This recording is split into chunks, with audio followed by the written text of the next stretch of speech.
Naniniwala tayo doon sa kasabihan na habang may buhay, may Pag-asa. habang may buhay, may Pag-asa. habang may buhay, may Pag-asa. pagsubok. Dahil tayo katiwala ng Diyos, binibigyan din na tayo ng iba't ibang klase ng pagsubok.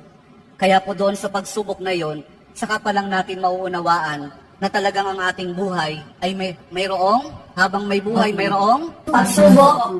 habang may buhay, may Pagsubok. pagbangon. Huwag niyong hayaan na kapag meron kayong pinagdaraan ng pagsubok, ay hindi kayo babangon. Kailangan meron tayong pagsumikap na pagtsatsagaan natin yung ating mga pagsubok na pinagdaraanan. At kapag mayroong pagsubok at mayroong pagbangon, saka pa lang natin maunawaan na talagang ang ating buhay, na habang may buhay, may Pagbangon. habang may buhay, may Pagbangon. pag-ibig. Ang pag-ibig na nagmumula kay Jesus lamang sa ating mahal na Pong Jesus Nazareno. Dahil doon, kapag naunawaan natin itong mga bagay na ito, na habang may buhay, may pagsubok, may pagbangon at may pag-ibig na nagmumula lamang kay Jesus, saka pa lang natin mauunawaan at matatanggap na talagang habang may buhay, may Pagsubok.